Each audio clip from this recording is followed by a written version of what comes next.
خیلی خوش اومدین. ابتدا به ساکن بحث حضور همه شما عزیزان بابت اینه که یک ایده‌ای تو سرتون هست، آن هم داشتن یک برند عطر یا کلا شناخت عطر هستش، چه به عنوان مصرف کننده چه در آینده به عنوان طراح یا تولید کننده. من خودم رو کنار شما میبینم، با هم تحقیق میکنیم، به سوالات هم دیگه جواب میدیم. لذا از اصطلاح استاد و اینا به من نگین اگه میشه لطفا، چون منم بلد نیستم. اینم از در واقع چیزی بوده که توی سیر زندگیم به صورت تجربی و حالا مطالعات آزاد به دست آوردم، چون که چیزی بوده که از مرحوم پدر بزرگم به ما رسید، از پدر ایشون هم به ایشون رسید و از پدرم که حالا امروز نتونستن بیان به من منتقل شده. من وظیفمه که به عنوان تولید کننده ابتدا یه محصول خوب به شما عرضه کنم که اگر بعداً قسمت بود با هم همکاری کنیم یا شما هم تولید کننده باشید، من تجربیاتم رو بی هیچ چشم داشتی تقدیم بکنم. بابت همین این کلاس امروز و فردا رایگان هستش و صرفاً به جهت شادی روح پدر بزرگم برقرار شده. لذا شاید دیگه تکرار نشه، چون هم ایشون مسافره هم من مسافره، الان تهرانم، وگرنه من دبی زندگی میکنم. اینه که امیدوارم بتونم کاری کرده باشم و بعداً هم راه‌های ارتباطی بین ما و شما وجود داره. خب کلا عطر چیه؟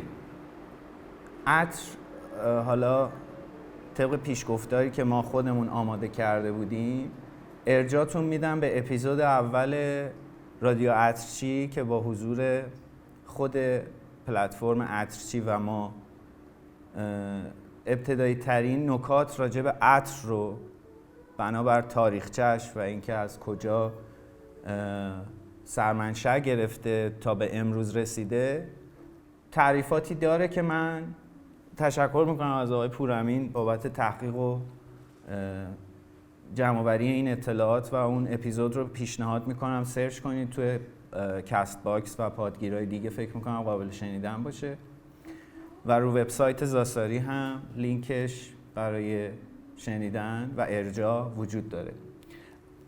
من از اون خلاصه ای رو میگم که عطر ماده یا مایعی معطر است که انسان به جهت پوشش، یعنی به عنوان یه پوشیدنی ما حساب میکنیم، این رو مصرف میکنه. به جهت استایلی که داره میتونه متفاوت باشه، به جهت سلایقی که داره میتونه متفاوت باشه و ما روانشناسی و به طب میتونیم با عطر داشته باشیم، حتی میتونیم باعث ایجاد هیجان در فرد شنونده، ایجاد تغییرات رفتاری در فرد مقابلمون و تأثیراتی که شاید هیچ چیز دیگه‌ای حتی ظاهر در واقع چهره و لباس نذاره. بو بسیار تاثیرگذاره. همه ما به طبع بوی بدن نوزاد رو خیلی دوست داریم، بوی در واقع فردی که دوستش داریم و به همون نزدیک شده رو خیلی میپسندیم. واسه همین بخشی از مغز هست که خاطرات رو با بو میتونه حس بکنه و دوباره برای خودش اون صحنه، اون اتفاق، اون آدم و خاطره رو دوباره بیاره جلو و زنده بکنه. حالا یه سری بوها هست که اینها مثل یک نقاشی روی یک بوم طراحی میشن. خب قطعاً به یه سری مواد اولیه نیاز داره که ما مواد اولیه‌های گوناگونی داریم، منشأهای گوناگونی دارن که از قدیم الایام خب طبیعت سرمنشأ همه چیز بوده، حتی رنگ فرش، رنگ نقاشی. خب عطر هم شما چای دم میکنید، خیلی دوست دارین اون بو رو داشته باشید، یا بوی خاک رو دوست دارید داشته باشین. اینها هم مشابه طبیعیش وجود داره که منشأ در واقع استخراجش از طبیعته، هم الان با پیشرفت علم شیمی و استفاده از مواد آلی و آلدهیدها که حالا من بازش نمی کنم چون خیلی شیمی و شیمیست داریم اینجا امروز. کسی تو بحث شیمی یا مواد خب خوشبختانه کسی نیست، مچمون رو نمیگیره. آلدهیدها به هر حال مواد چربی هستن که در حل شدن با الکل امکان این رو میدن که شما فضایی رو معطر کنید، جسمی رو معطر کنید و خود اینها از جامدات استخراج میشن، از مایعات استخراج میشن، متاسفانه از حیوانات استخراج میشن. ما شاخه ای از آکوردهای انیمالیک رو داریم که متاسفانه من خودم یه تیکه کوچولو ازش اینجا دارم که بعداً میتونیم بیایم پس از گفتگو این شاخه‌های مختلف رو من بهتون معرفی بکنم که طی یک زمان تجربی و قطعاً استفاده از تجربیات دیگران، یعنی فرضاً مثل موسیقی میمونه، یک بازه نوت داره، حالا بمول باشه، کرون باشه، دیز باشه، بکار باشه، همه اینها یک بازه نوت داره که ما فرضاً آکورد گیاهی داریم، آکورد انیمالیک داریم، آکوردهای چوبی داریم. ترکیب اینها باعث میشه که شما عطری که الان مصرف میکنید رو داشته باشید و این هیچ علم مشخصی نداره، کاملا تجربی به دست میاد و این فرمول ها، این هرم ها که بعضا شما تو سایت های فروش عطر میبینید میاد مواد تشکیل دهنده رو میگه، اینها همه طی یک آزمون و خطا به وجود میاد و حالا من بخوام بازش بکنم، شرحش بکنم، رسپی یا مواد تشکیل دهنده عطرها بر مقیاس 1/1000 PPT ما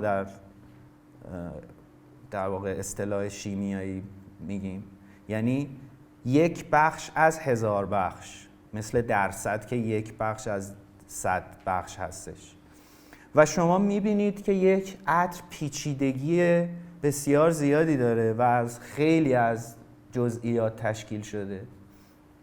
این رو میتونید شما به صورت در واقع PDF ها، جزوه هایی که آکادمی ها به صورت رایگان یا حتی با دریافت یک مبلغی به شما عرضه کنن، همون اون رو بذارید الگو برای خودتون. شما میرین کلاس نقاشی، ابتدا به ساکن میگن این صحنه رو بکش، شاید صدها نفر، هزاران نفر این صحنه رو قبلا کشیدن که خلاقیت در شما ایجاد بشه، بتونید این حافظه بوییتون رو انقدر قوی بکنید که وقتی یه عطر رو بو میکنین آنالیز کنین، بگین این با دارچین شروع شده، خب من یه 8 ساعت دیگه اینو بو کنم، مشکم داره.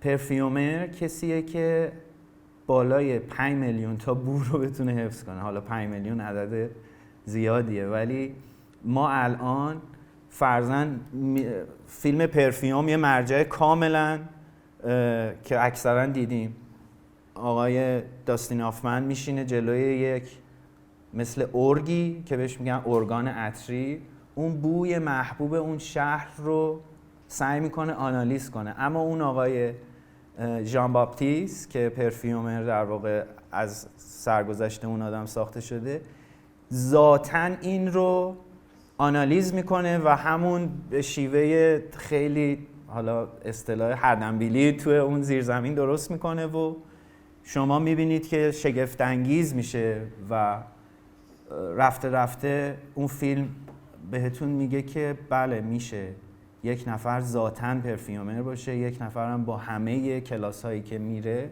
نتونه.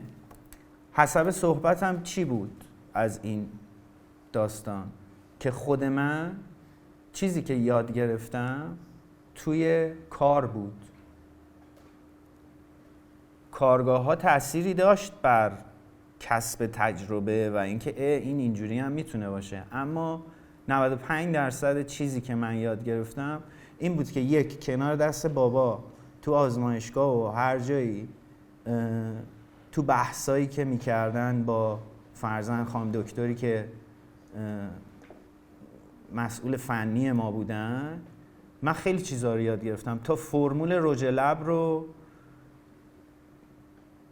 من یه جاهایی از خلاقه خودم استفاده کردم که این به هر حال میگم شما یه کتاب آشپزی میتونید تهیه کنین، تمام رسیپی‌ها توش هست، اما در نهایت خلاقه خودتونه. که من حالا بخوام الان برم سراغ یه سوال و جواب خودمونی که بشنوم از شما، کی دوست داره بگه هدفش از حضور تو این کلاس چی بوده و به من بگین اصلا از من چه سوالاتی داریم که من اصلا صحبتامو جهت بدم به اون مقدمه رو ببریم سمت اصل مطلب که سوالات شما پاسخ داده بشه و بعد هم من راجع به تمام چیزهایی که گفتم اینجا فرضاً بیایم یه تستی بزنیم، چون ساخت یک به قول خود من میگم یک موسیقی بویی زمان بره. شما باید هی تست کنی، شاید مجبور باشی از یک نژاد دیگه بو، چون بوها هم نژاد دارن.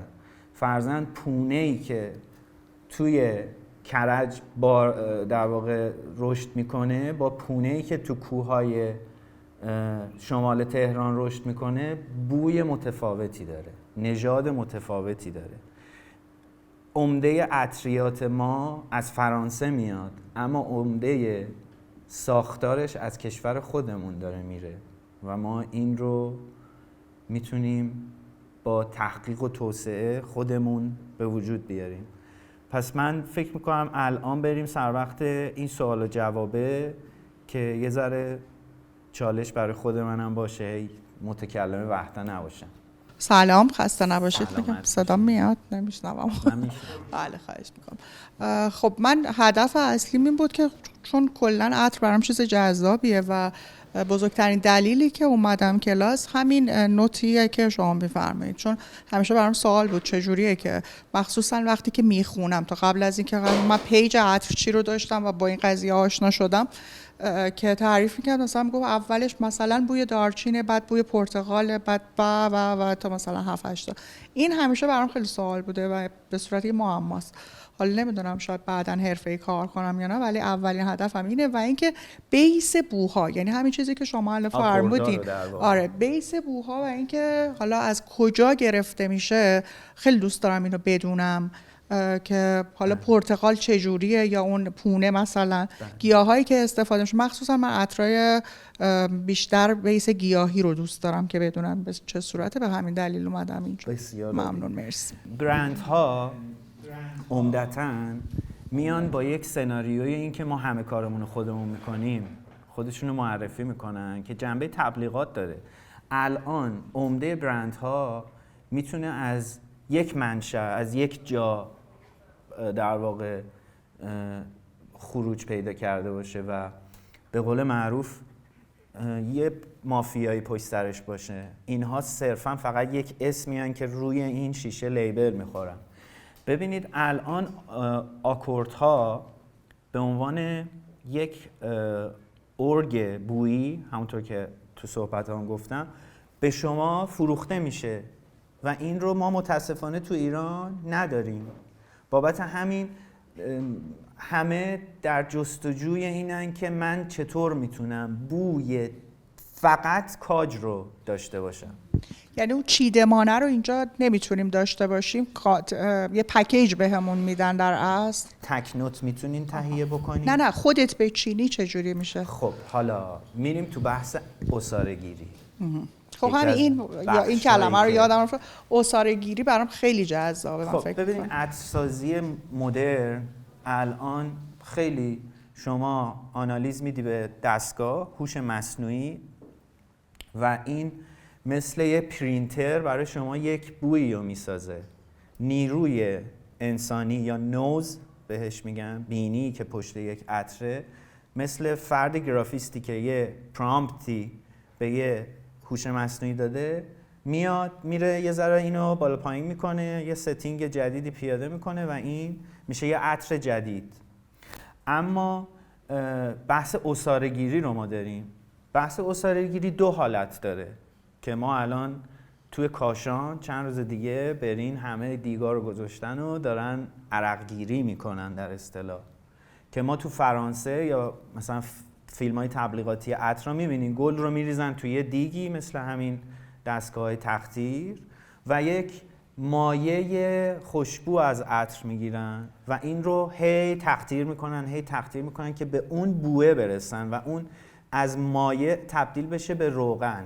کما اینکه مثلا تو جاهای مذهبی اگه برین، گلاب با گلاب در واقع دیگه چیز نمیکنن، روغن گل محمدیه که حالا عربستان عمده خریدش رو داره، با صندل ترکیب میکنه و ما جامدش رو اینجا داریم، من بهتون نشون میدم.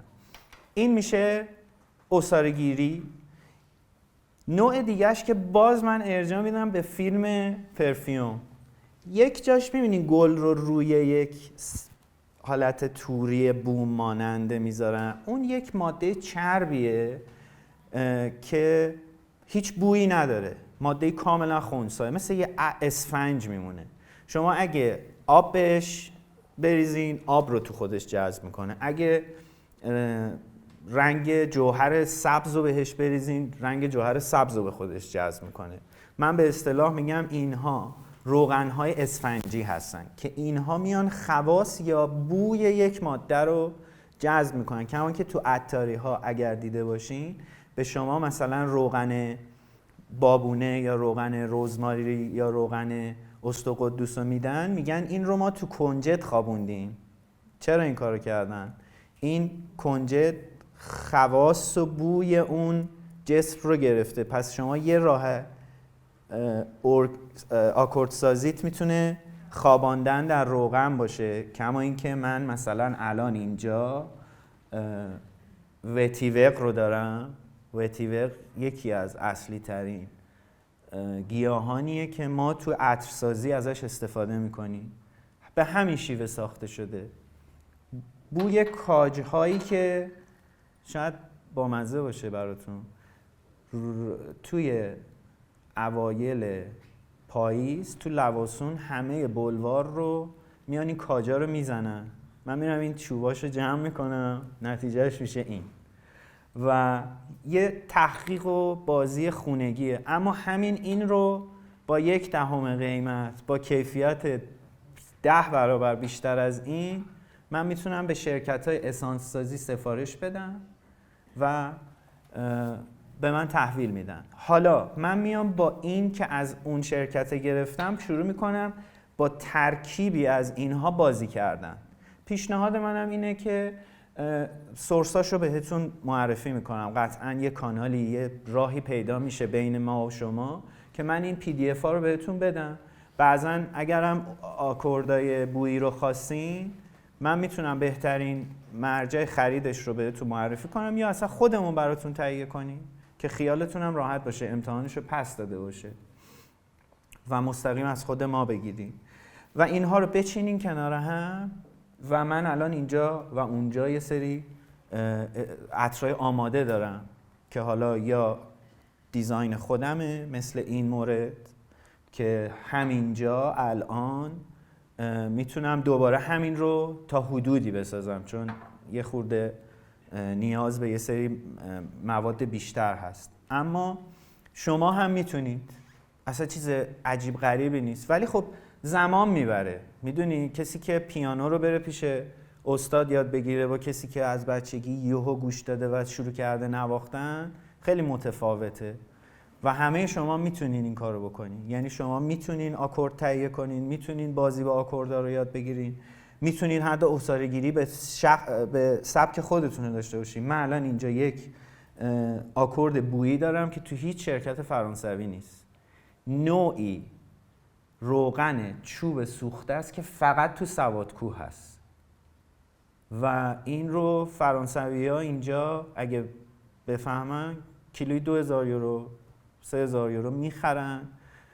عطر میکنن میفروشن به عربا 5000 یورو شیشه و کاملا بازی خودتونه، بازیه که با گشتن از هر واقعه‌ای شما میتونین الهام بگیرین.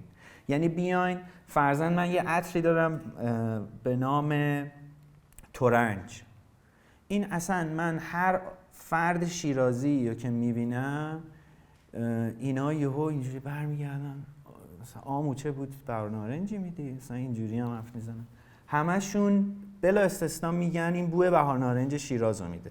حالا همین بهار نارنج رو ما تو شمال هم داریم ولی القای بوی بهار نارنج شیراز برای من بابت تنها سفری بود که بین بازه فروردین و اردیبهشت به شیراز داشتم و این رو تو اون عطر پیاده کردم به راحتی به شرکتی که از پدر بزرگش که با پدر بزرگم دوست بود و از پدرش که با پدرم دوست بود سفارش دادم، اومد یه ترکیبی کردم دوباره فرستادم، اونا با بهترین متریال فرستادن و ما عطر ترنج مثلا محبوبمون رو خلق کردیم که حالا شاید توی برندهای معروفی شما مشابهش رو حالا اگرم ببینین خیلی شبیه به این نیست و این توسعه و تحقیقی بود که میگم من خودم با این آکوردها انجام دادم. حالا شما آکورد میخواین الان دوست دارین تهیه بشید 100% ما جزوه ها رو رایگان در اختیار شما میذاریم چون اونا رو من ننوشتم و فقط بهتون مأخذ تهیه آکوردهای خوب رو معرفی میکنیم. کافیه فقط توی گوگل سرچ کنین پرفیومری ارگان و میاد. رو ایبی از 100 یورو هست تا 1000 یورو یا میزای بزرگی هست که تو شرکت‌های بزرگ اسانس‌سازی شما میتونید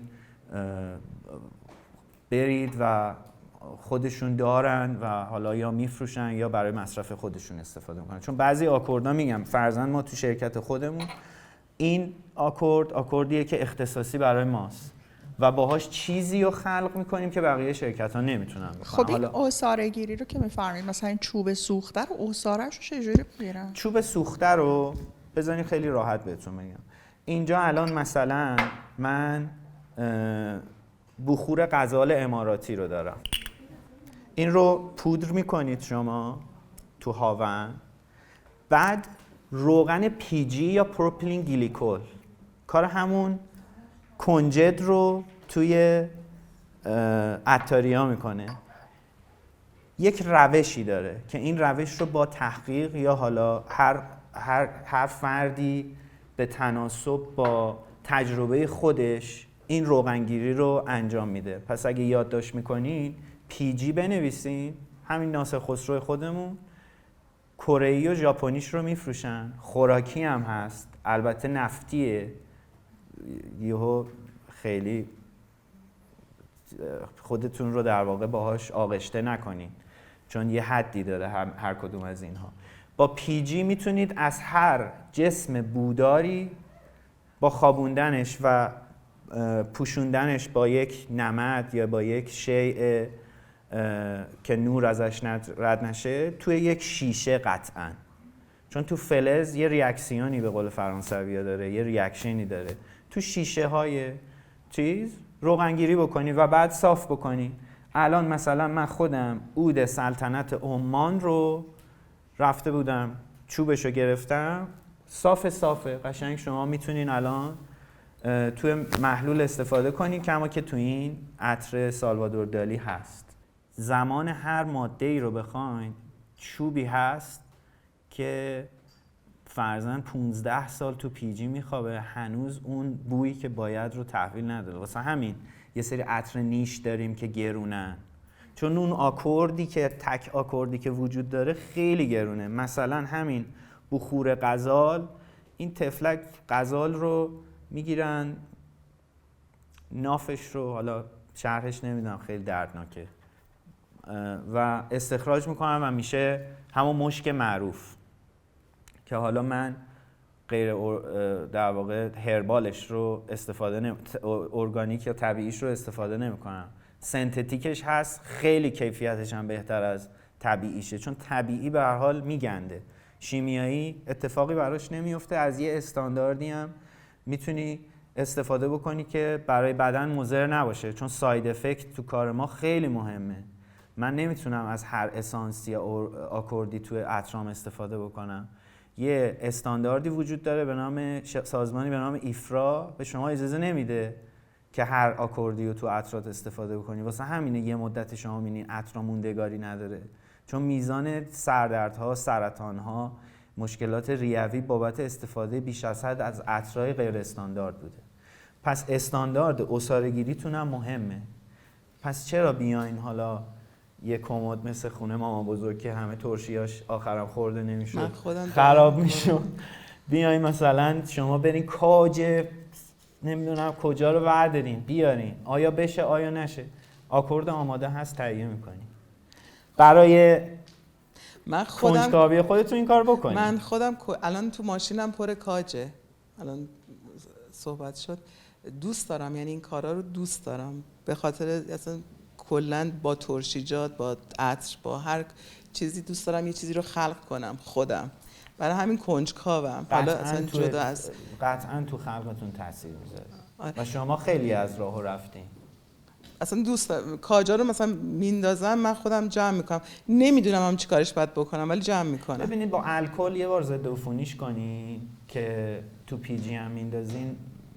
خیلی کاج هم بعد این مدت باشه توی روغن. کاج رو اگر آسیاب بکنین یه چربی، یه نوچی خاصی داره، اونو بتونین خوش دونه‌هاش بیرون بکشین و اون به اون روش له شده بذارین تو پی جی، زودتر پس میده بو رو به پی جی.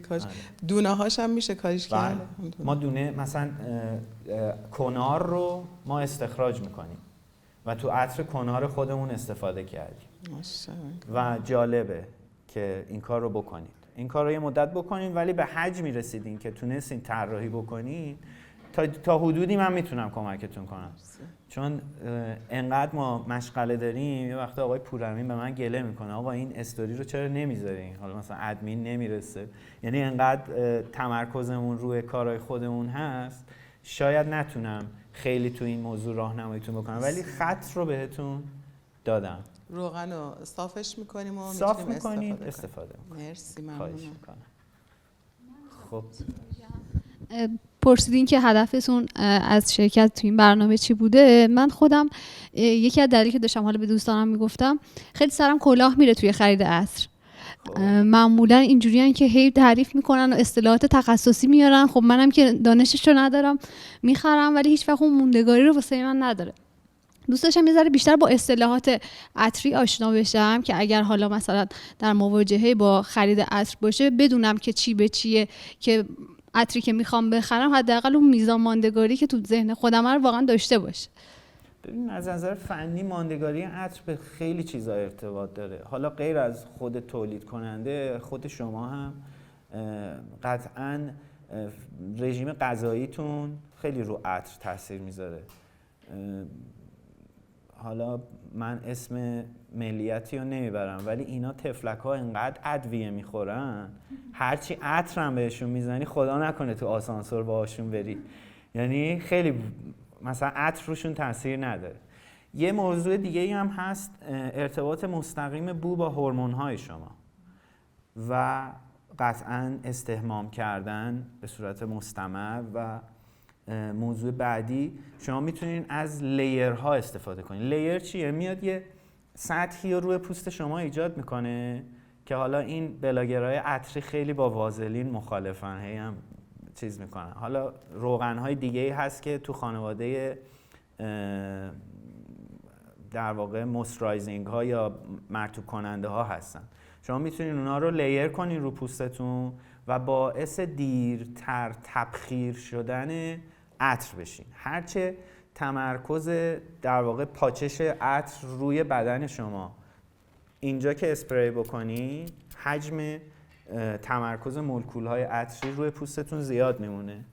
پشت سرتون که بزنی از بینیتون دوره، بینیتون دفنوز نمیشه در اصطلاح. مشکل ما اینه که عطر رو اینجا میزنیم بینی کر میشه، در اصطلاح. اولفکتوری از بینی دیگه دستور نمیگیره راجع به این بو و شما کربو میشین. اینه که عطر رو فرضاً من خودم توی پلتفرممون اومدیم بو تست رو با گروه عطرچی به وجود آوردیم که شما تو خونه عطر رو بو کنید ابتدا، بعد بیاین ساشه کوچولو بخرین، این رو روی بدنتون تست کنین. اینه که برای خرید عطر، حالا صرفاً چون پرسیدین، چون خیلی به کارگاه مرتبط نیست، میگم از حجم کوچیک شروع کنید، برید به بالا، خودتون متوجه عطری که برای شما هست میشین. من هر عطری میزنم خودم احساس میکنم رو بدنم میشینه، حالا یا بینیم یه خورده بیشتر بو میفهمه، یا اینکه کلاً چون فشار خون من پایینه، قند خونم پایینه و بدنم سرده، طبعش سرده، گرمای بدنم باعث میشه که عطر زودتر بپره. من این اتفاق نمیفته. میتونه تو عطرسازی هم این تاثیر بذاره. شما همه جامعه آماری رو بررسی بکنید. یکی تو اقلیم مرطوب زندگی میکنه، یکی جامعه‌ایه که پوستشون خشکه، فرضاً عربستان اکثراً همه پوستشون خشکه، خانوم و آقا نداره و خود خورد و خوراکشون انقدر اینا پودرای ادویه‌ای و اینا تو غذاشون میزنن، شما باید عطری رو بسازی که غالب باشه.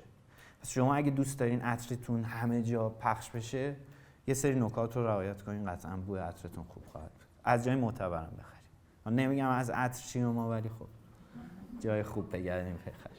ما الان اینجا یه رزینی داریم که این رزین رو همون حالت سرکار خانم که با مواد هی بازی کردن خودم به دست آوردم و بعدها تو نمایشگاه میلان متوجه شدم فرانسویان میان ایران، متریال خام رو سر مزرعه میخرن میبرن، کیلو 2000 یورو، به خودمون دوباره نمیفروشنن، میگن عطرای فرانسوی رو بخرین. و این ما الان اینجا داریم، این یک حالت پلیمری ایجاد میکنه. پلیمر خیلی تخصصی دیگه نمیخوام صحبت کنم. پلیمر یک، فرض بفرمایید یک شاخه طویلی از مولکول هاست. این میاد روی مولکول های بویی رو میگیره. مولکول بویی زمان زیادی و نیاز داره که پخش بشه، پس موندگاری زیاد میشه. حالا پروسه پخش بو رو ما با چی میتونیم ایجاد بکنیم؟ شما میخواین یک بالونی رو بفرستین هوا، سعی میکنین سبکش کنین دیگه. ما میایم از الکل 96.6 درجه استفاده میکنیم، یعنی خلوص الکل عطرسازی نسبت به الکل ضد عفونی تا 27% بیشتره. حالا هرچی میزان خلوص الکل رو توی فرمول بالا ببرین، پخش بوی بیشتری دارین، موندگاری کمتر. هرچی میزان ویسکازیته، من سعی میکنم غلظت، چربی و در واقع سنگینی چگالی مایع رو بالا ببرین، موندگاریش بیشتر میشه. پس پخش بو و ماندگاری نیاز به بالانس این دوتا عامل داره. یک، ماده‌ای که باعث بشه زود این پرتاب بشه مثل الکل، ماده‌ای که باعث بشه این دیرتر از رو پوست شما بخار بشه، مثل همین روغنی که حالا ما به عنوان رزین ازش یاد میکنیم. سقز توی کردستان شما میتونین این بیس ابتداییش رو پیدا بکنین که من توی عطری به نام عطر شیلان قالب بوی نسترن وحشی و عودهایی که توی این عطر استفاده شده رو با این سقز مثل یک رنگ خاکستری فلو کردم، بلر کردم در اصطلاح و خیلی بو لذت بخش میشه. واسه همینه شما عطر فرانسوی که استفاده میکنین از کمپانی فرانسوی از ابتدا بوی خوب دارین تا انتها، ولی حالا متاسفانه عطرایی که ما تو ایران بعضا میبینیم اول بوی تند الکل میزنه تو شاممون. چرا؟ چون الکل زودتر پرتاب میشه. اینه که اگه بتونین از این رزین استفاده بکنین توی فرمولتون، عطر خوشبویی خواهید داشت. مخاطب بیشتر لذت میبره. خودتونم اگر بخواید مصرف شخصی عطرسازی بکنی، با استفاده از این رزین ها میتونین این کار رو بکنین. تیزی بوی الکل رو هم میتونین بگیرین با دستگاه تقطیر. تو راه با آقای پورامین صحبتش بود که یه مقدار آب مقطر بهش اضافه میکنین. الکلی که از ناصر خسرو یا شرکت‌های مختلف تهیه کردین رو میتونین فیلتر بکنین، دوباره تقطیر بکنین، خلوصش رو بالا ببرین که اون تیزی بوی الکل رو از بین ببرین.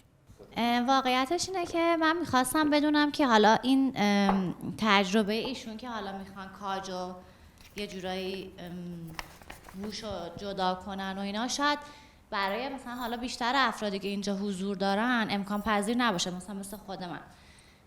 ولی میخوام ببینم این تجربه‌ای که ما امروز اینجا داریم تا چه حد در واقع میتونیم لمس کنیم. یعنی من خودم یه جورایی دوست دارم الان بیام در اون شیشه ها رو واکنم ببینم مثلا چیه. آخرش هم میاد وسط. میخوام ببینم این هست جزء ورکشاپمون. بله. که مثلا شما میگین این چوبه مثلا سوخته فلان، من دوست دارم ببینم دقیقاً چیه. تجربهش رو مثلا واقعا نزدیک داشته باشیم. خیلی چیزای اصلا میریم سمت میز عطرای نهایی و من بهتون، چون ممکنه این فرصت دیگه واقعا بر ما پیش نیاد که مثلا یه نفری مثل شما که انقدر استاد هستین، نه حالا استاد کلمه‌اش قرش نه، ولی واقعیتش مثلا دوست دارم از نزدیک تاچ کنم، میدونین. حالا بحث‌های تئوریش چرا که نه، اصلا من آوردم که به شما نشون بدم که مطمئن باشم که هست تو پلنامون. بله. این موضوع که اصلا شما، من بهتون بگم عمده بچه‌ها با عرف شروع میکنن موسیقی رو که نوتای بکار رو در واقع دور می فا sol لا سی رو یاد بگیرن. عمده عطرسازی هم همینه. شما میایین آکوردایی که همیشه میشنوی، بوی شنبلیله رو ما هممون تو خونه هامون متاسفانه باید احساس کنیم. قرمه سبزی، بو قرمه سبزی، کلم پلو که نگو. و اینها همه به قول معروف شدنیه. من الان اینجا برای شما عطر میسازم، اسپری کنی خنک شین. و این برای تابستون خانمایی که میرن بازار پارچه بخرن، همشون یه اسپری همیشه دستشون آب میپاچن به خودشون. این میتونه باعث بشه که اصلا دمای بدنشون بیاد پایین و کاملا هم هرباله، مگر اینکه حساسیت پوستی داشته باشین. و من اینو به شما یاد میدم اینجا امروز، چون تا ساعت چنده؟ فکر کنم 8 شب ما اینجاییم. بله 5:30 تازه، خیلی مونده. و بله میتونیم اینجا بازی بکنیم. در روایحی که ترکیب شده رو من بهتون معرفی بکنم.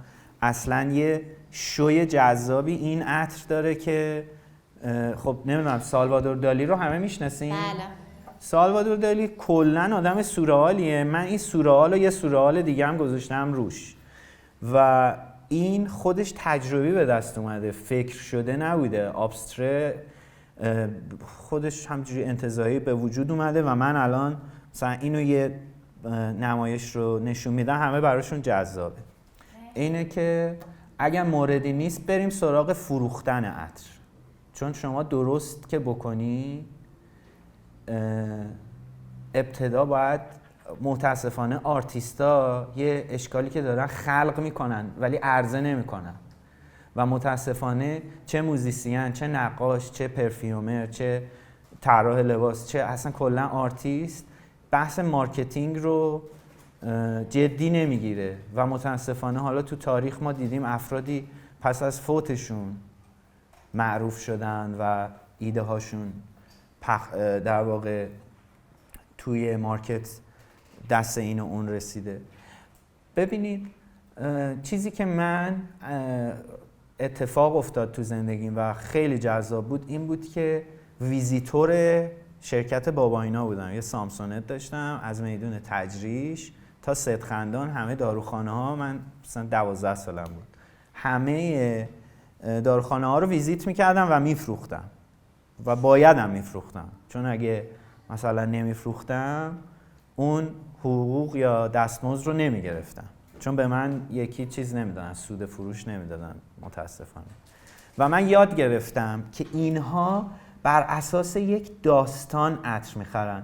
ما اینجا الان موزیسین داریم، موزیسین کلاسیک، یا فرضاً کسی رو داریم که عاشق ابی باشه؟ خب همه خب شما یه عطری رو به نام خانم گل دوست داری داشته باشی دیگه قطعاً. خب من یه روزی نشسته بودم داشتم راجع به یه رژ لب قرمز فکر می‌کردم، بعد آهنگ مداد رنگی ابی هست میگه قرمزی لبای تو، بعد ترک بعدیش خانم گل بود. اون قرمزی لبای تو رو واسه تبلیغ رژ لب قرمز استفاده کردم که خیلی ترکید، وایرال شد. خود عطر خانم گل هم ساختم که این بوی عطر خانم گل از این ور پل میره اون ور پل، ولی خود خانم گل آخر نمیره اون ور پل. داشتن سناریو برای اسم‌گذاری، برای بسته‌بندی، برای عرضه خیلی مهمه. عمده خانم‌ها رژ لبای مک رو استفاده کردین دیگه. طراح مک، طراح رنگا و فرمولش یه آقای ایرانیه که حالا میگن عموی منه و این اتفاق تو ایران خیلی استعدادهای خیلی زیادی هستن که یه خورده صبور باشین، انشالله اتفاق میفته. عمده سوالتون اینه که من از کجا شروع کنم. میگم بیاین ارتباطتون رو با ما حفظ کنین. ما به جهت میگن یه چیزی رو میخوای خوب یاد بگیری، سعی کن یادش بدی. من الان سعی دارم یه سری آکوردها رو بیارم، یه میز ارگان اینجا قرار بدم، فرضاً شما بیاین با هم بازی کنین. واسه همین گفتم آخرش قراره همه بیاین با هم یه ترکیبی درست بکنیم. شاید من الان بگم این عطر شیلانه، بیایم عطر شیلان رو یکم دودی ترش بکنیم. این عطر تالار رودکیه به صورت روغن. ببینید چقدر غلیظه و چقدر با عطرش فرق میکنه. الکل رو دست کم نگیرین. اکسترکت یا افزودنی رو تو عطرسازی دست کم نگیرید. اینا پارامتری نیست که من بخوام به شما امروز و فردا و یه ماه بعد یاد بدم. شاید یه پرفیومر 4 سال بره دوره ببینه، آخرش هم بفرستنش تو آزمایشگاه بگن هنوز لوله آزمایش باید بشوری و نمیتونی تدریس بکنی یا هنوز نمیتونی بچینی کنار هم. یکی هم میبینین نه این اصلا بدون کلاس میشینه یه عطر میسازه، کیف میکنین، لذت میبرین. ببینید الان شما فرمودید که برای چی به اصطلاح این آدما حضور پیدا کردن اینجا. من خودم حالا میگم بخاطر اینی که اون چیز شخصی که عطری که خودم میخوام و بتونم حالا تا نزدیک بهشو بسازم. حالا براتون مثال میزنم. مثلا یه گلی هست محبوب شب، این 2 نصف شب تازه عطرش شروع میشه تا بقیه هم بخوام بیدار بشن عطرش پخش شده و تموم شده. بله. بعد حالا همین بوته گل رو یه تصویرسازی داشته باشیم. اینو مثلا توی ساختمونی که نیمه ساز بتون خنک، بوی اون سیمانه هست، حالا بوی اون آبپاچیه هستش، اونجا میشه تصورش کرد عطر اینو. و میشه نه مثلا تو یزدم حالا یا تو ارگ بم هم مثلا میشه همین گل رو تصور کرد. محبوب شب عمده بوی خوبش رو شمرون داشته. حالا ما تو همین خیابون چالوس هم با آجرای خیس و مثلا اونا من تو ذهنم هستش. نه خب چیزی که میگین میخوام ببینم این شدنی هست، شدنیه تا حدودی و اتفاق افتاده. سارا جان عطر بلند آسمان رو جسارت میکنم من یه تست بکنید به ایشون بدین. ما توی خونمون هم یاسر رازقی داشتیم و داریم، هم محبوب شب که تست کردم. آره محبوب شب و متاسفانه قبلش رو عوض کردیم، خوش شد و دقیقا همین اتفاق عطر بلند آسمان. این الان یه مقدار اون خنکیه رو داره. خب این عطر رو من تست کردم 2 هفته پیش مثلا. ولی اون عطر حالا نمیدونم شاید توی اون سنی که من بودم این تو حافظم حک شده. بله. یا بو هم نیست. مثل رنگ میمونه. آره. میدونستی؟ خب مثل غلظت هوا بستگی داره، همه اینا بستگی داره دیگه. بله. خب بله. اینا رو حالا من میخوام ببینم اینو میتونم مثلا من با تمرین به اصطلاح دفترچه شما خوب مثال زدید. ببینید یکی هستش میگه حالا بیا پیش من بشین تا رانندگی یاد بگیری، یکی میگه این دفترچه راهنمای رانندگی بفرمایید مطالعه کنید یاد میگیرید. خب بله. این طبق این دفترچه‌ای که شما دارین ارائه میدید اینو میشه ساخت، مثلا شخصی سازیش کرد، هر کسی برای خودش، حالا هر عطری. اصلا یه چیز جالبی بهتون بگم، خیلی ها الان دارن میرن سمت تکبویی، یعنی آکورد یه دونه. مثلا یه دوستی ما داریم این عاشق نوتلاست، من الان با نوتلا من یه نفر اینو رو دستشون تست کنی، ایشون الان تست کنه بزاق دهنش تراشا میشه. به اضافه اینکه عطریه که اگه بره تولد دوستش میتونه استفاده بکنه. حالا این فرمول مردونش هم هست. منظور به این که ما این کار رو میتونیم تا حدودی به شما راهنمایی کنیم، اما خلاقه شما اگر عطر فروش بودید سرعت شما رو تو ساخت این بیشتر میکنه. اگه مثل من به جای مهد کودک تو کارخونه با چرخهای انبار بازی کردین قطعا سرعت بیشتری دارید، ولی شدنیه، مشکلی نداره. و یه نکته جالب بهتون بگم، شما دیگه مجبور نیستی یه مزرعه محبوب شب پرورش بدی.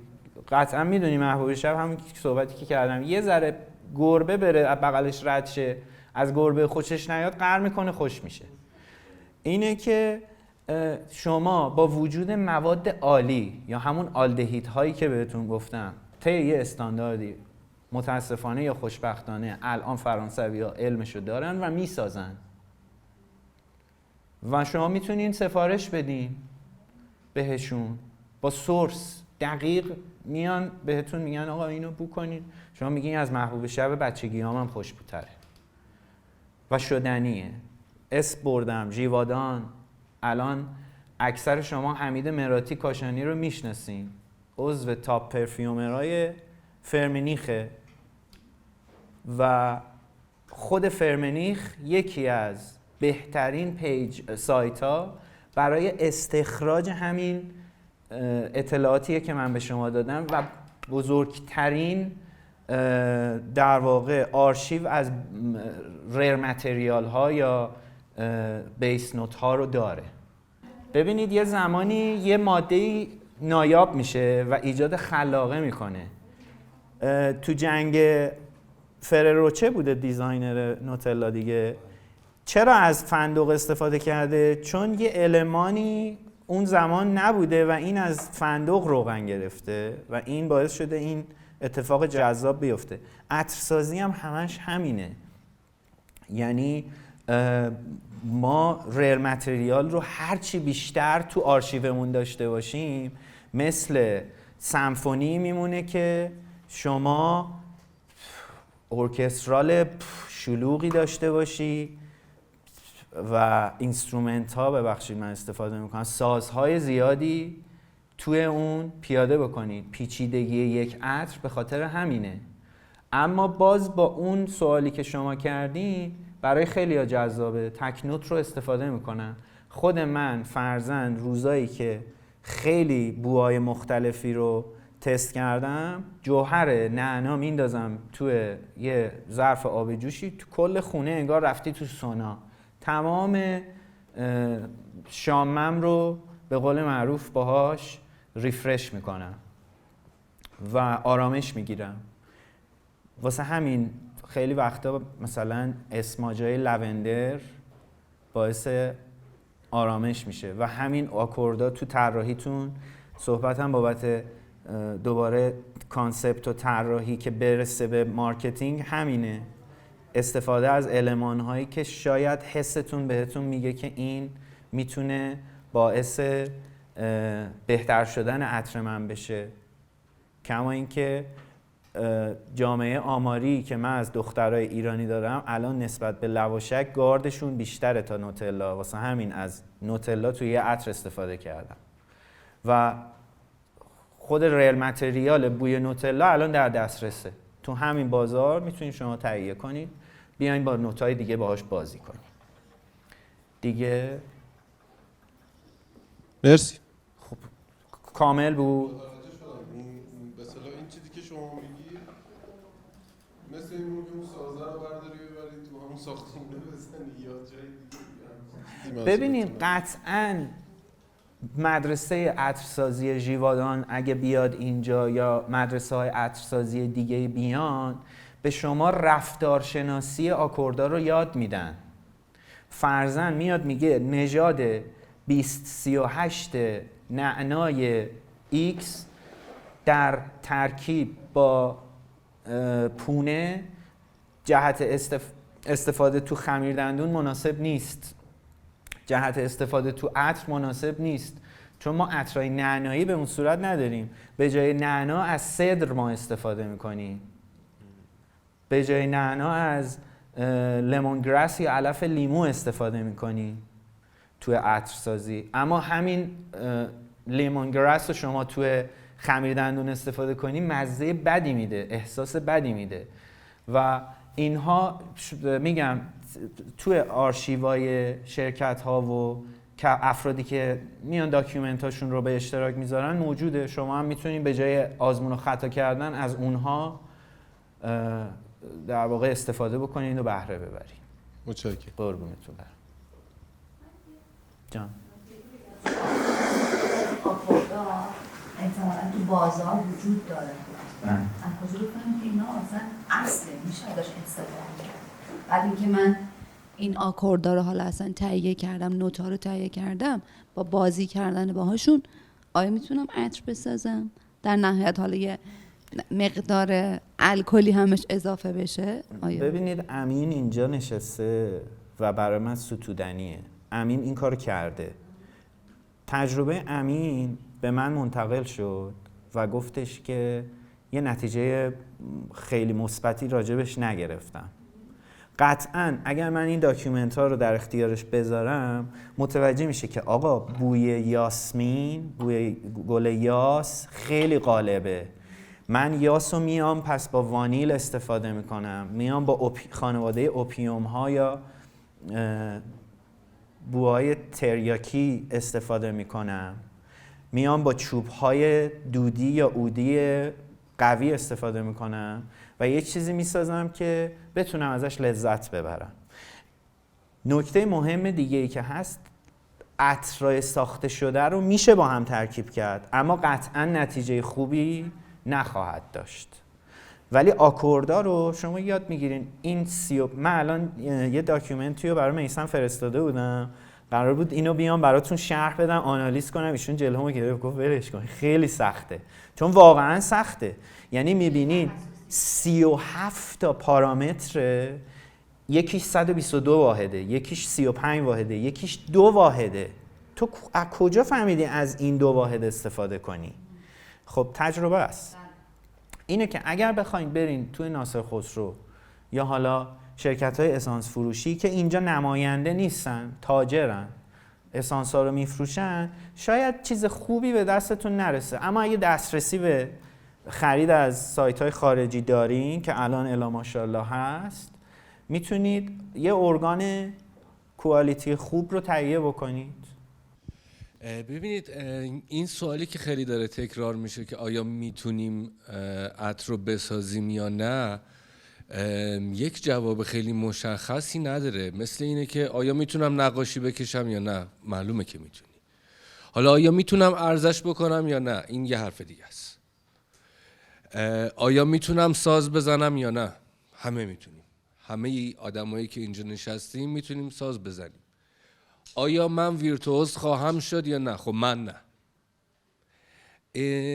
این موضوع باید اول توی خودتون ایجاد بشه. یعنی من فکر می‌کنم که اول یک تصمیمیه که آقا من میخوام پرفیومر بشم یا من میخواهم نوازنده ویرتوزیک بشم، پس این راهمه. حالا میخوام یک تجربه‌ای بکنم، این سازه رو بزنم ببینم چه صدایی میده. خب این یه چیز دیگه است. هممون میتونیم انجام بدیم این تجربه رو. کسی هم جلومون رو نگرفته. هر کاری دلمون بخواد میتونیم بکنیم، تجربه کنیم. من بعد 35 سال ساز زدن شروع کردم نقاشی میکشم. تجربه است. لزوما من نقاش نیستم، قطعا نیستم، ولی دارم از این تجربه لذت میبرم. برای من خوشاینده، ولی لزوما برای کسی که میبینتش قرار نیست خوشایند باشه. این لذتیه که من تو خونمون دارم میبرم. حالا این سوالا رو من به نحو اینجوری جواب میدم: آیا میخواهم پرفیومر بشوم یا نه؟ اول این سواله. و الا اگه میخوایم عطر درست کنیم، به قول نوید امین یه تجربه‌ای کرده، خب معلومه که میتونیم، هممون میتونیم این تجربه ها رو بکنیم. امروز عصر اینترنت، راحت میتونیم سرچ بکنیم، راحت میتونیم راهشو پیدا کنیم، به انگلیسی به فارسی. الان دیگه ترنسلیتورها خیلی سریع ترجمه میکنن، یعنی اصلا دیگه خیلی کارا اونجور کاری نداره تجربه کردنش. بنابراین قاعدتا خیلی هم ضرری نداره تجربه کردنش، میتونید تجربه کنید. اونجاست که میتونید تصمیم بگیرید تازه آیا من میخواهم پرفیومر بشوم یا نه. آیا من دلم میخواد این رو 4 سال ادامه بدم، این کار رو، این مسیر رو، برسم به یک جایی که یک عطری مخصوص خودم تولید بکنم که هر کسی اینو بو میکنه نگه شبیه چیه. این یه مسئله دیگه است به نظر من.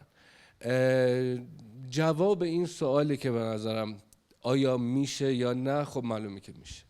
سوالتون باید این باشه از خودتون که آیا میخواهم پرفیومر بشوم یا نه. مرسی.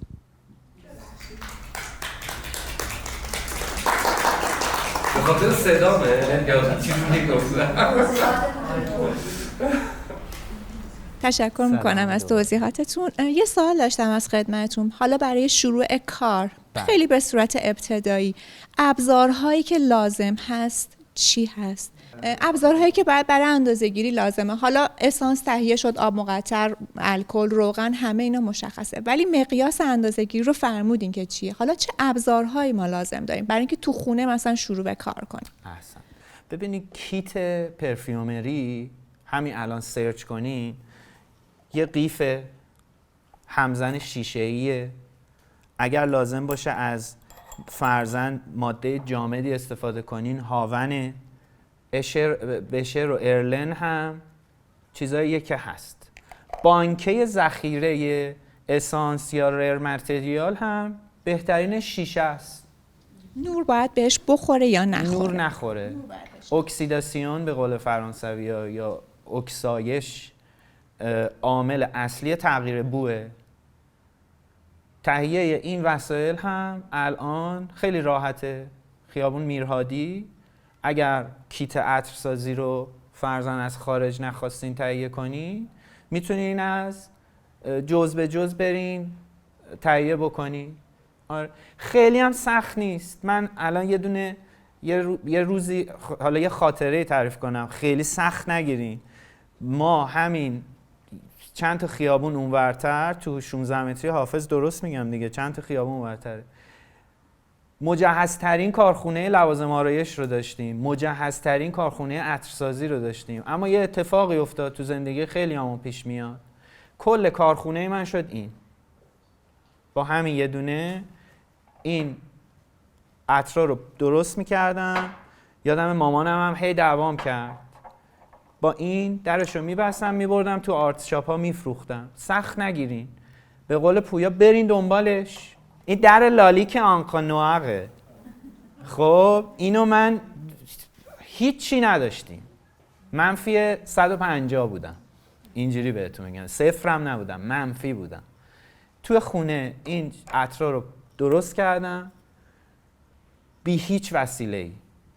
با استفاده از حالا جوس یا اسنشیل اویل هایی که تو بازار موجود بود. یعنی انقدر افسرده بودم که حوصله اینو نداشتم بگم این با این چی میشه. این برنده دوباره شروع شد. چون شما تصور کنید ساختمون 100 طبقه‌ای که پدر بزرگ من ساخته بود کلاپس شده کامل. من یه دور باید آوار برداری کنم، دوباره گود برداری کنم، دوباره بسازم بیام بالا. این اصطلاح رو به کار بردم چون خودم عمران خوندم و کسی که عمران خونده میدونه ساختن یک ساختمون از رو زمین خیلی ساده تر از کلاپس کردن یا تخریب کردن یه سازه است و دوباره ساختنش. اینه که سخت نگیرین. هنوزم جای پیشرفت دارم، هنوزم میتونم پیشرفت کنم، اما با حداقل امکانات میتونید شروع بکنید. حرف پویا ورق اصلی بود برای این جلسه که جویا شدن این ریر متریال ها، کشف سوال ایشون که این خوبه یا این بده، اینها به هر حال اطلاعات هست، ریویو ها هست، کامنت ها هست. تو فروش آنلاین بازخورد خودتون از شنیده های در واقع کسانی که قبلا از یه منبع خرید کردن هست. اما نکته‌ای که وجود داره کسب تجربه باعث میشه که خودتون بگردین، حتی اگر بخواین یه برندی رو به وجود بیارین، برید با کسی کار بکنین که پرایوت لیبل یا نمیدونم پرایوت لیبل رو الان اینجا چه تعریفی میکنن، سفارشات بیرونی رو توی کارخونه خودشون با اسم شما تولید بکنن، اگر درست ترجمه بکنم. از آن خودتون میکنین. کما اینکه همین آقا میثم میدونه من ریختگی بلدم یا کار با چی رو بلدم، ولی همه زیورهای منو ایشون میسازه، چون عملاً برای من صرف نمیکنه برم بگردم این کار رو بکنم. اما قطعاً منم چندین بار رفتم یاد گرفتم، اتفاق افتاده و این آزمون و خطاها رو کردم. هر کسی سیر خودش رو داره دیگه، مسیر خودش رو داره، ولی سخت نگیرین. امیدوارم سوالم. یکی از عاملای دیگه فکر میکنم سرما باشه، حالا درجه حرارت اون اتاق. ببینید اسانس رو شما طبق دستورالعمل باید زیر 25 درجه نگه دارین. این که بذارین تو یخچال یا نذارین تو یخچال هیچ تأثیری نداره، اما چون مایع هستش از یک حدی نباید گرمتر بشه. در مجاورت با یه سری مواد دیگه نباید قرار بگیره، خاک نباید بره توش، چون به هر حال یک بستریه برای به وجود اومدن کپک یا قارچ.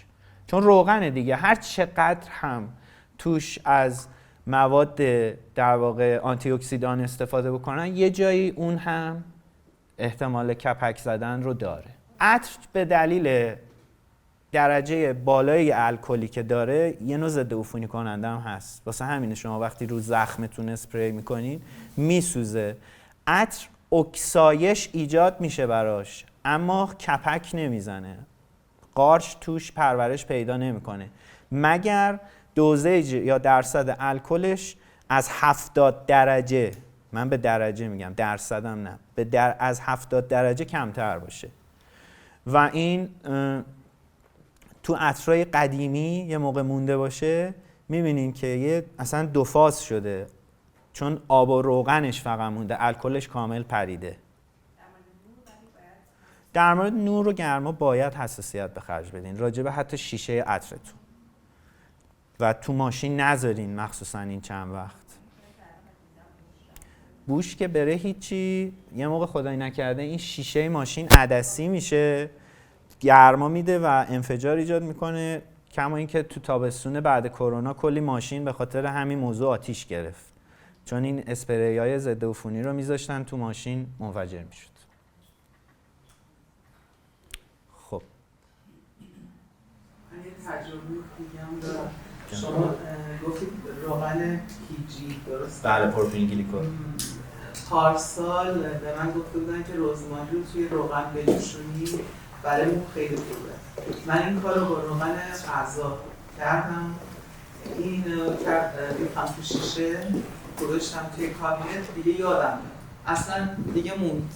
خب موند همون تو موند و من فراموش کردم تا چند وقت پیشا پیداش کردم، در شیشه رو باز کردم، خونه رو بوی رزماری برداشته بود. خب با روغن معمولی هم پس شاید بشه نه؟ بستر روغن به عنوان اکسترکت میتونه خواص بگیره دیگه. گفتم بهتون ماده اسفنجی، روغن یک ماده اسفنجیه، چه بهتر که خودش بو نداشته باشه. بوی غذا، روغن غذا. چون روغن کرچک آره هم بهترین برای اکسترکته، چون هم من تو رژ لب استفاده میکنم، هم تو ضد آفتاب استفاده میکنم، هم تو کرم مرطوب کننده استفاده میکنم با یک دوزیج کم، چون مرطوب کننده نباید چرب باشه. پس مهم نیست حتما پیجی باشه. پیجی چیزیه که استاندارده. شما آرشه پلاستیکی میتونین باهاش ویالون بزنین، آرشه موی اسب واقعی هم میتونین باهاش ویالون بزنین. پس با هر روغنی که بو نداشته باشه. پارافین نکنین بهتر. حلال تو الکل نیست به اون صورت. حلال در الکل باشه. الکل این چربی رو خوب بتونه در واقع مش بکنه. چی میگن؟ یه دست بکنه. خب میخواین بریم؟ این مدت نگه داریم که عطر چقدر اکسپایرش حدودی چقدر میشه نگه؟ بهترین زمان مصرف برای عطر در استاندارد نگهداری 3 ساله، اما من آزارو سیلور بلک دارم مال 16 سال پیش، هنوز همون بو رو میده. تا زمانی که اون طبقه نشده، لایه نشده، 2 فاز نشده باشه. الکل از بین نره. الکل یه امولسیفایره تو این محلول، یه چیزیه که آب رو با اسانس چربی رو با آب ترکیب میکنه، به دلیل اینکه مولکولای چربی رو باز میکنه، اجازه میده این هیدروژن و اکسیژن تو بین اینها برن و یک ماده شفاف به وجود بیاره. شما از 1% بیشتر به الکل آب بزنی سفید میشه دیگه، اشباع میشه در اصطلاح، و دیگه روغن رو هم نمیتونی حل بکنی. شما به اینستاگرام زاساری همه دوستانی که اینجا هستید یه مسیج بزنید، ما سعی میکنیم یه کانال تلگرام درست بکنیم. این کانال رو شما که مسیج زدید این کانال رو بهتون معرفی میکنیم. ادشی تو کانال متریال در واقع داکیومنت هایی که مناسبه برای این شروع کار و اینها رو نوید جان اونجا توی کانال بذارن یا خود دسترسی داشته باشید، یا خود وبسایت تو بخش مقالاتش ما اینو دیدیم. نه زاساری. آره چون فکر میکنم یه سری سوال میمونه و یه چیزایی فراموش میشه. دوستایی که میخوان شروع کنن تجربه کردن با جزئیات شاید یه چیزایی رو نداشته باشن، ندونن. ما بتونیم توی اون کانال حتما مقالات سایت هست. مقالات سایت هست. خود اینستاگرام ما بخش آموزش رو به جهت حجم زیاد پست هایی که بابت معرفی عطر رو میخوایم بذاریم شاید ایجاد نکنه، ولی این رو تمیز کردیم به عنوان یک بخش مخاطب جذب کن برای اینکه جذاب باشه براتون و حداقل تخصصی که داریم رو باهاتون به اشتراک بذاریم. به این صورت مقالات رو بارگذاری بکنیم یا حالا تو کانال تلگرام داکیومنتاش رو بذاریم. خب میخوایم بریم سراغ این که بازی رو زودتر شروع کنیم، چون که یه سری اونجا بازی‌های آماده هست که فرضاً اسمای روش خودش میگه که چه اتفاقی درش افتاده. مثلا عطر نارون با کانسپت این که من تولید کننده چطور میتونم به محیط زیست کشورم یا هر جایی که قراره عطرامو بفروشم کمک کنم. خب یه عطری میفروشم با استفاده از المان درختی و این رو میام به این شرط میفروشم که شما اگر این رو تهیه کردی ما یه درختم برات میکاریم که تا امروز دیگه حداقل 10,000 تا درخت ما کاشتیم و این کلکسیون عطرها و خیلی جذاب بود. میدونین اون تصویر هوایی از اون منطقه‌ای که ما کاشتیم، قبلش فرض کنین یه باطلاق، یه سرزمین بایر توی دشت ارژن و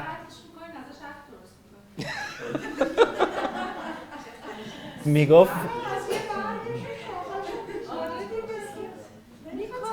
گفتم دیگه سنتتیکش هست دیگه، مصنوعیش هست، برای چی بیام دیگه درخت رو چیز کنم؟ نه خب به هر حال این چرخه چیزم ایجاد میکنیم. اگر ما متریال طبیعی بخوایم استفاده بکنیم، الان کانادا بخواد تولید کاغذ بکنه، حالا کانادا رو مثال میزنم، خیلی کشورهای دیگه فرضاً کشورهایی که از بامبو تو صنعتشون استفاده میکنن، به ازای هر یه درخت بامبو 10 تا درخت بامبو میکنن که اگه 2 تاش هم خشک شد اون 8 دیگه کاور کنن اون رو. یعنی اکوسیستم بالانسش رو به هم نمیزنن. اما وقتی شما از بالا نگاه میکنید میبینید این منطقه بعد حدود 3 سال 4 سال سبز شده و اون پرنده هایی که نبودن برگشتن، تأثیر آب و هوایی رو میبینین، خودش لذت بخشه. به هر حال آبادانی، این آقای روحانی راست میگفت، این ابر رد میشه میبینه اگه زیرش درخت نیست وای نمیشه بارون بیاد. اینه که درخته باعث شده که بالاخره یه خودش حالا علاف نمیکنه. ولی حالا بریم سر وقت این که سناریوها رو بررسی بکنیم و ببینیم که این چرا اسمش تالار رودکیه، این چرا اسمش سالوادور دالیه. من حالا این سالوادور دالی رو اسمش رو آوردم، بذاریم بهتون بگم قصهش چیه. سالوادور دالی بر اساس برداشت من یه آقای شیک پوشیه که هر از گاهی شیطونی میکرده و این شیطونیش باعث میشده که بوی دود بگیره. حالا نمیگم چی کار میکرده. و این آقا ظاهرا یه دونه روز همیشه تو جیب لباسش یا اصلا روز طبیعی رو به عنوان روزت یا گل سینه استفاده میکرده.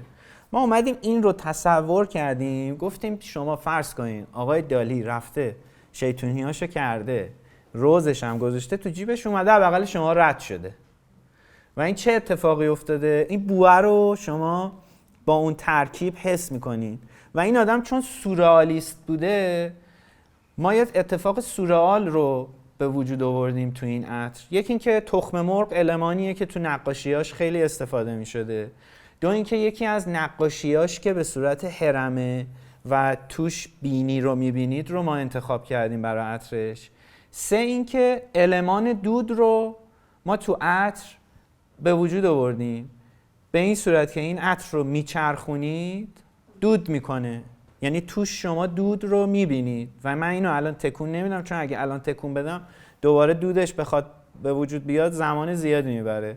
یه زمان که همه نزدیک بودین تکون میدم، آقای فیلمبردارم فیلمشو بگیره که قشنگ باشه و شما میبینید که اتفاق سورئال توی عطر میفته.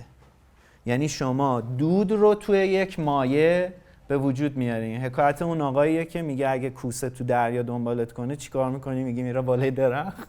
این هم حکایت دود کردن عطرهای ماست که خود بوی دود رو شما توی مایع عطر میبینید. حالا اتفاقات دیگه‌ای که مثلا عطر سرو سیمین فرضاً از درخت سرو در واقع سروی که توی شیراز و سنگینه‌های تخت جمشید هست و الهام بخش درخت کریسمس بوده، ما سبزینش رو توی شیشه عطر به وجود آوردیم و اینها کانسپت هاییه که شما با استفاده از اینها میتونین خیلی راحت دیگه طراحی بکنین. فقط لازمه که مواد رو داشته باشین. حالا بیایم ببینیم مواد چی هستن. خب من این ریر متریالی که خیلی اسپشیاله از نظر خودم رو آغشته میکنم به این کاغذ ها و بین خودتون پخش کنین. بوی سعی کنین به بینیتون هم نخوره چون دیگه باید برین بشورین. آره اب نداره. این تحت یک شرایطی اون در واقع سوختن چوب توی یه حرارتی از یه حدی بیشتر نشه که خاکستر بشه، مثل زغال‌پزی ما این رو تبدیل کردیم که بتونیم حد اکثر بو رو بگیریم. حالا این بو رو بو کردیم، حالا این بوی صندل و در واقع مخلط خلیج من اسمش رو گذاشتم. این طی یه تجربه‌ای استخراج شده، بوی جنوب رو میده، بوی خانمایی که دبی رفتن و پاساژ میده. چون اینها رسم دارن. ما بندر عباسی ها گشنه تو خونه دود میکنن که جنش بره. بوی حالت عرفانی هم داره.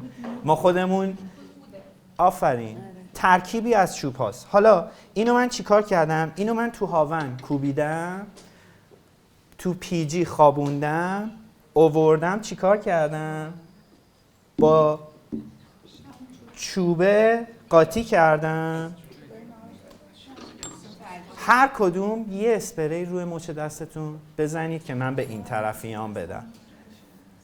بعد جدا بوها رو تو ذهنتون آنالیز کنین. ببینین چوب سوخته سوادکو با روزه و اوده و اون چوبای اودی در واقع جنوب کشور و حوزه خلیج بو پاساژه آیا نمیاد؟ بوی اوده رو من دوده رو اگه زیاد استفاده کنم انگار شما برنج هندی دودی گرفتی داری به خودت میزنی. اینقدر بوی دوده قویه. پس این بالانس یه خطی میندازه. خب پس من این سناریو رو اومدم برای خودم چی تعریف کردم؟ من اومدم اون سناریو رو تعریف کردم که آقای دالی الان اونجا وایستاده، رفته تو اتاق قلیونشو کشیده، اومده بیرون، اون گل روزم تو جیبشه. شما این حس رو نداشتین؟ روزی که بوی دود میده، روزی که بوی دود میده. من خود المان دود رو توی این به وجود دارم. کسی که آستیگماته یه ذره بیاد جلو، فقط این کادر رو نگیره، چون بعضیا لنز میذارن باز با این حال نمیبینه. ببینی از کف این عطر وقتی من میچرخونمش شروع میکنه دود کردن و توش ایلوژن هم میبینید. دود توی عطر سرگردانه، میچرخه و از زیر میبینین همینجور دوده اضافه میشه دیگه، حل میشه، اون میره تا فردا، تکرارم نداره. مثل شبکه نسیم نیست 6 تا تکرار رو زده. چه صدایی داشت تو دماغی. عطر کو دادین به اون طرفی. خب همگی بو کردین؟ چه اتفاقی توش براتون افتاد؟ بو مرد و نه، بحث روزه است. بحث اینو احساس کردین؟ بو دوده رو احساس کردین؟ یه چیزی که من نتونستم بیارم چون تازهش رو نداشتم، بوی روزیه که به روز اسپانیایی معروفه و من متاسفانه نتونستم اون رو تهیه بکنم. تنها المانی که توی این عطر هست و توی ریر متریالایی که بهتون دادم نیست همینه. ساختار هرمی این شکلی تشکیل میشه که شما بیای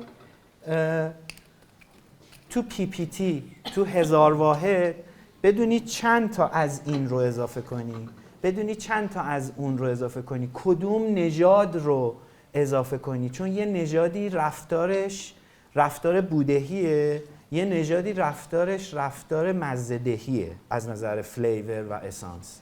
من بوی آهن رو و بوی اون انیمالی رو با یاس دوستمون، یاس امین‌الدوله در واقع ترکیب کردم. خانم مهتاب خانم بو نکنه اینو اگه یهو حالش بد.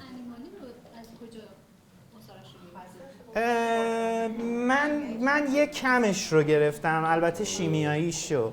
سعی کردم، ولی ظاهراً ارگانیک بود متاسفانه. خوبه اتفاقا. موقعی داشته باشه کارت بزنید دو سه نفر. بوی گل تهش میده. خب من میگم دیگه اون بوی ترسناکه که حس دارک یه خوناشام رو الهام میکنه، تبدیل کردم به این بوی لطیف. حالا این رو من کجا باهاش آشنا شدم؟ یه عطر نیشی هست به نام لاورز تیل. این خیلی توی بازار ایران جذاب از نظر عطربازی، اما از نظر مصرفی به قول معروف خیلی مسخره است. خیلی تو مجامع عمومی شما بوش رو احساس نمی‌کنی، مگه اینکه طرف واقعا عاشق این باشه بوی متفاوت بده.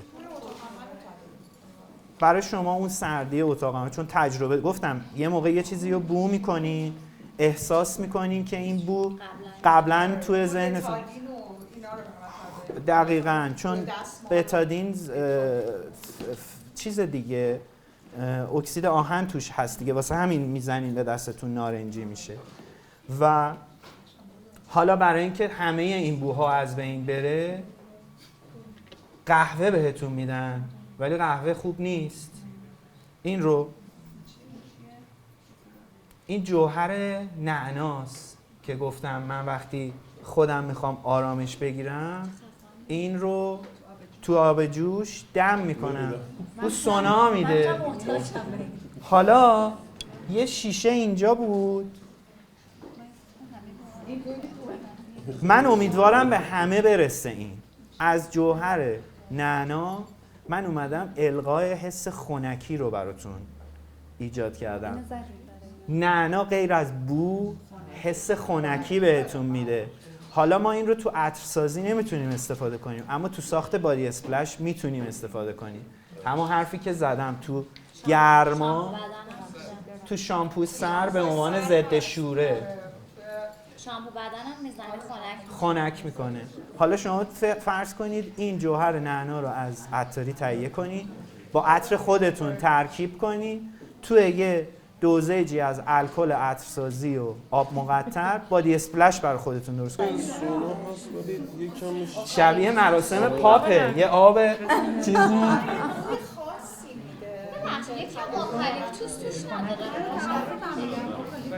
من سیدم ها. بله چیز اوکالیپتوس اوکالیپتوس تو اجزای جوهر نعنا وجود داره. چرا؟ چون شاخه نعنا و پونه و اوکالیپتوس تو یه رده گیاهی قرار میگیره. حالا ما یه چیز جذاب داریم که من ترکیب کردم، بوی نعنا، بوی رازیانه، بوی این روزماری 4 پر چی بهش میگن؟ شبدر. من چون اینام که نزده میرقصم خیلی سراغ اونا نمیرم. 4 تا نه، شبدر 4 پر. من این رو روی دستی که شما حس سبزی رو میتونین ایجاد بکنین که اینها همه طی تجربه برای شما ایجاد میشه. دوستان جهت دریافت دعای مجرب هم دایرکت. آقا این آنیسون هم داره توش، درسته؟ تفکیک نکن دیگه.